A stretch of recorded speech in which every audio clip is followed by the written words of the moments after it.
I'm very excited to have her on stage. She was quite nervous, I felt, but she's going to do a marvelous job. She's a powerhouse in the industry.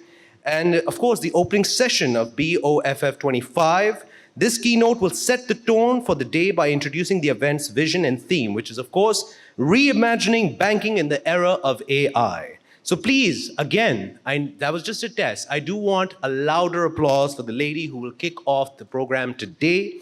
She is the GM Global BFS Systems Limited. Please welcome on stage Amara Masood.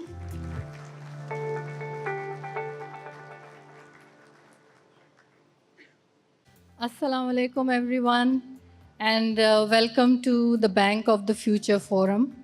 For some of you who don't know this, this is actually the 15th edition of this Bank of the Future Forum.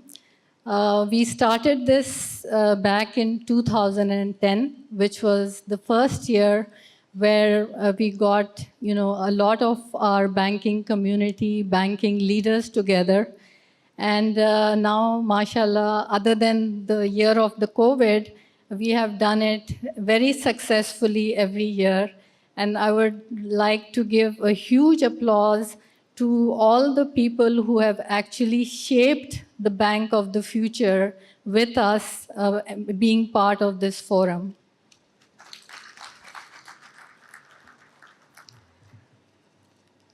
Every year, we are talking about what are the different trends and some of the things which always change in banking. And what we have seen is that, the rate of change in banking is really, really accelerating to the extent that, even companies like us, it is very difficult to follow what is the latest thing that we need to learn. So in terms of, what is going on today in the trends, there are many things which are related to AI, artificial intelligence. Of course, agentic AI is right now the new buzzword, where a lot of the processes are being created using agents. Generative AI has been there since last year. Last year, some of the top banks globally were, investing a lot in generative AI, and they were finding use cases to build on, what is possible and what is not. But in order to do some of these things related to AI, there is also a lot of transformation that has to happen before that, so that there is readiness in the data, there is readiness in the culture of an organization, and there is readiness in what you actually want to prioritize.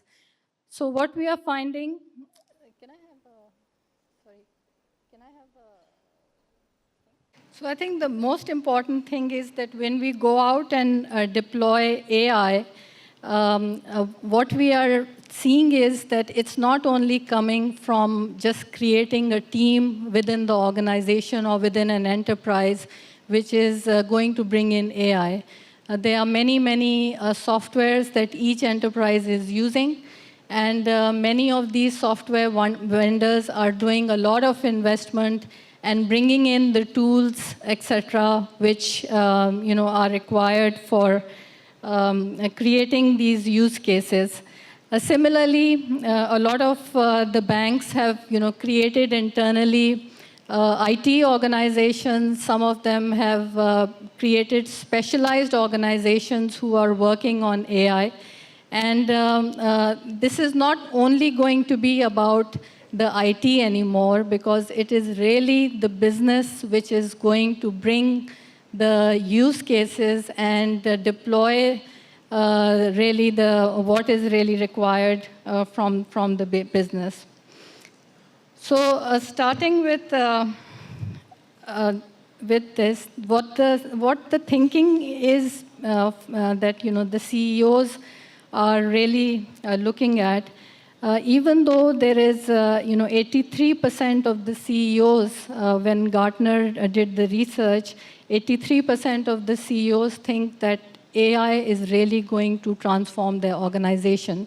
And when they think about growth for an organization, they feel that AI is going to be the single most important investment that they will do to get that growth.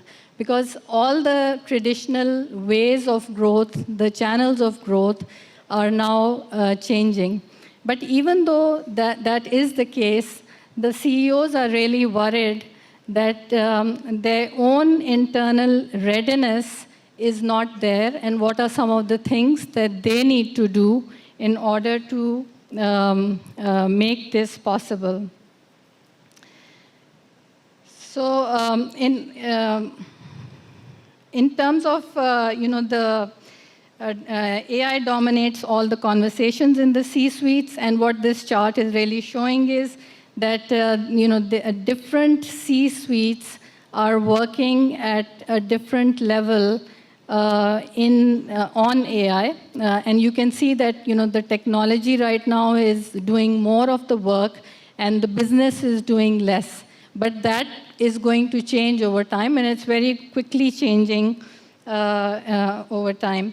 And the other thing that the CEOs are also trying to see is that how do I make sure that I'm upskilling the people in my organization so that they understand what they are able to do and how they will be able to disrupt using some of these technologies.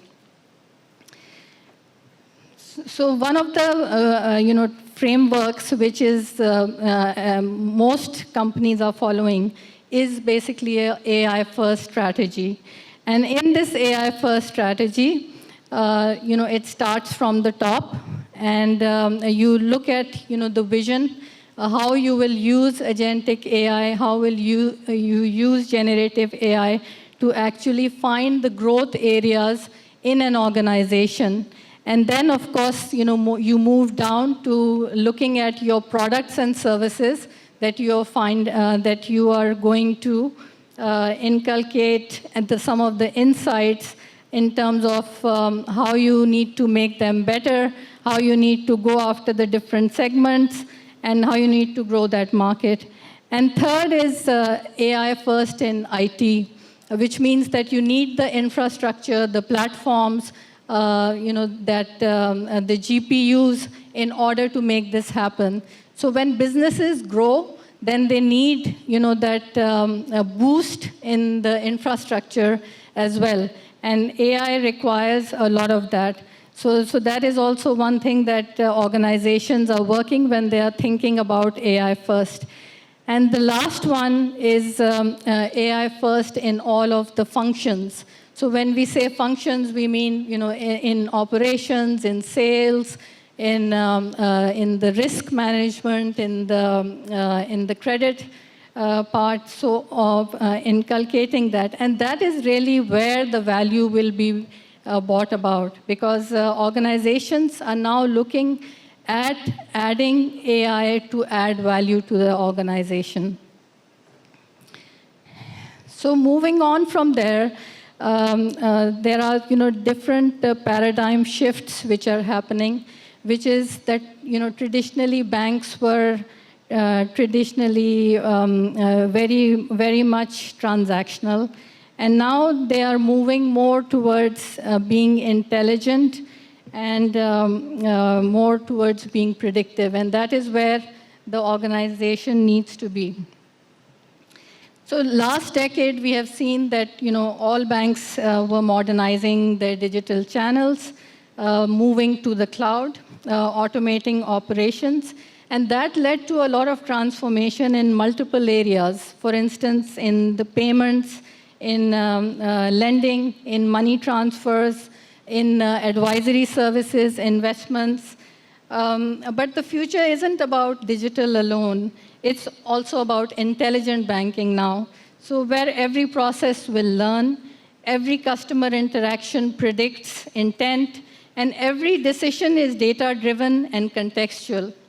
So AI allows banks to move from the reactive service to proactive intelligence, anticipating needs before customers even express them. building the architecture for the intelligence and scale is right now the most important thing. And true intelligence needs the right foundation. And this is something throughout the day that many of our speakers will be talking about. How do you create that architecture? Because in today's world, the new strategy is really the new architecture that the bank deploys as part of the change that they are bringing to their organization. And at Systems Limited, we have seen the success when banks are aligning 3 pillars, which is people, reskilling their people for analytics and AI-driven decision-making, processes, simplifying, standard, and reimagining the automation. So not only going and automating bad processes, but really rethinking how they can make the processes simple. And then, of course, also the third thing they are doing is becoming a platform company. Deploying technologies which are cloud native, composable, and built for agility so that this can take place. So embedding trust and security, this is how intelligence can scale. And trust, security, and governance takes the center stage and becomes non-negotiable when you're talking about AI. Banks must ensure AI is ethical, explainable, and compliant. Regulations are evolving fast, and the institutions that win will be those that embed trust into every algorithm, building transparency and resilience into the models from day one. The human-AI collaboration, the future of banking isn't a man versus machines. It is actually a collaboration between the human and the machine.